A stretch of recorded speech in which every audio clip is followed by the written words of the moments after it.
Well, Sloane Smith joins us today to share insight into faith-aligned investing and how individuals can integrate their Catholic values into financial decision-making.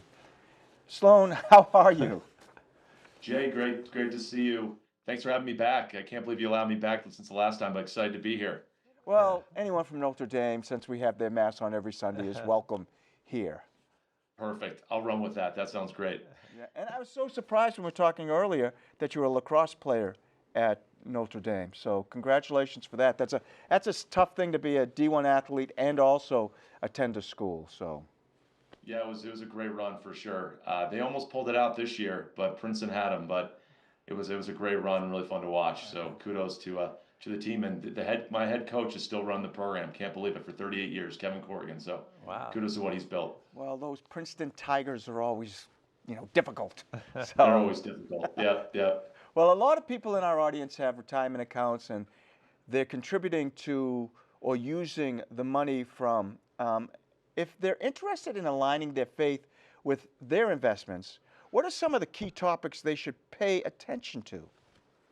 Yeah, no, that's a tremendous question, Jay. I think, one thing I would encourage people to do when they're thinking about investing is it's not just a financial decision, but it's a moral one as well. And I think what's important as an initial step is really to review your underlying holdings that you have in your retirement plan or even in your individual account and ask yourself, whether it's a single, whether it's stocks, whether it's individual bonds, whether it's mutual funds that have a lot of holdings, whether it's exchange traded funds that have holdings. Ask yourself, is there anything in the portfolio that may conflict with Catholic values? For example, are there companies that you own that generate revenue through abortifacients or through abortion? Do they generate revenue through embryonic stem cell research or manufacturing of contraceptives, even pornography?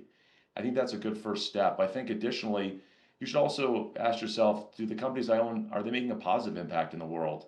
Meaning, are they really doing a great job in regards to stewardship of assets, creating a good work environment for our employees, helping human flourishing?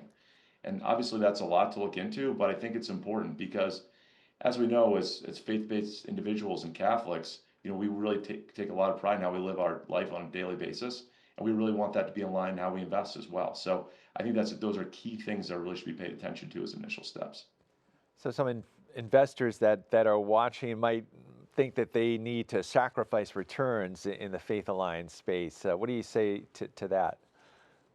Yeah, no, we get that question a lot, and it's fair, but the simple answer is no. And I think that it's honestly that's a myth that's kind of been put out there, and we kind of I wouldn't say we, but it's kind of proved itself out that that's not true.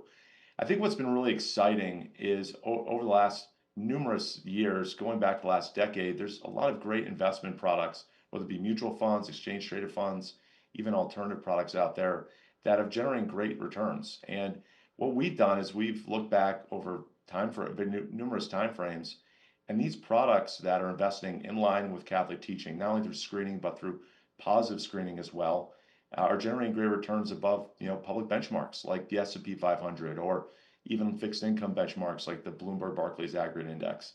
And that's exciting. And I think what's great is there's tremendous momentum that's going on in this space. It's a great time to be a faith-based investor, not only with these new individual products, but just the momentum in regards to how they're outperforming. And I think you don't have to really ask yourself anymore, am I giving something up? I think that's a myth that we're going to try to disprove because we're seeing that through the data, whether it be through the individuals that we work with or the institutions, and the performance has been tremendous. Has it been just a rewarding job for you too, Sloane, working here, knowing that these investments that people are making, not only is it helping them, but it's helping others? Oh, absolutely. I mean, I'm very, very fortunate and blessed in the sense of we're building portfolios that are faith aligned. Yes, it's screening, but it's positive impact. But we're also, when we're working with our clients, we're making sure that the vendors are values aligned too. Meaning, you're working with advisors that understand what you really care about as a Catholic. You're working with underlying investment strategies that really understand what you're trying to achieve. I mean, this is, you could argue, a growing space, but not a lot of people in our industry truly understand it. And we want to make sure that there's just great alignment across the board, and it's so rewarding. And that's being proven out in performance. Going back to the previous question, I think a lot of people said, "Well, I can't do this, so I have to essentially own quote unquote sin stocks. That's not true. And we're really excited about the progress that's going on. Can you talk about the document, Mensa and Bonum in the USCCB guidelines and how they play a role in the faith-aligned investing world? Yeah, no, that's a great point. I mean, these are key foundational documents. I will say, and Jay, I know we talked about this last time when I was on this, these are long documents. So definitely take your time, get some coffee and read through them for sure. But they provide a tremendous foundation. The USCCB provides some great guidance for faith-based investors on mainly exclusions, areas that they should not really be, or companies that they really should not be investing in, especially when it comes to life issues like abortion, embryonic stem cell research, contraceptives, pornography. But Mensa and Bonum provides a nice complement to that in regards to talking about companies that are really helping in regards to human flourishing, focusing in those areas, that are stewarding capital well, that are really trying to help the human person.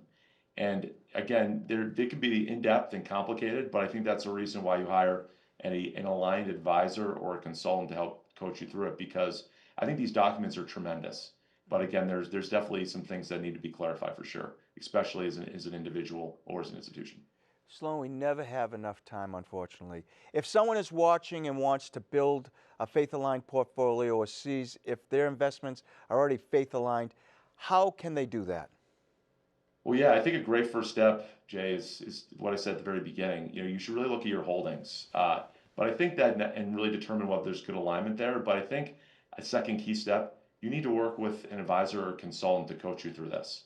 I think there's a lot of intricacies here that take into account whether it be negative screening, positive screening, alignment. And again, a lot of advisors can't do that, and we feel we can really help there. And so walking it through and making sure we're meeting that objectives are being met, being able to mitigate risk. These are all key things that should be discussed. But I think truly taking a second to review your holdings and working with a professional is a great way to go. Well, Sloane, thank you so much. Enjoy Denver and enjoy those 4 kids. And it's always a pleasure having you on. Have a great day. Jay, have a great day. God bless. Thanks so much for the opportunity.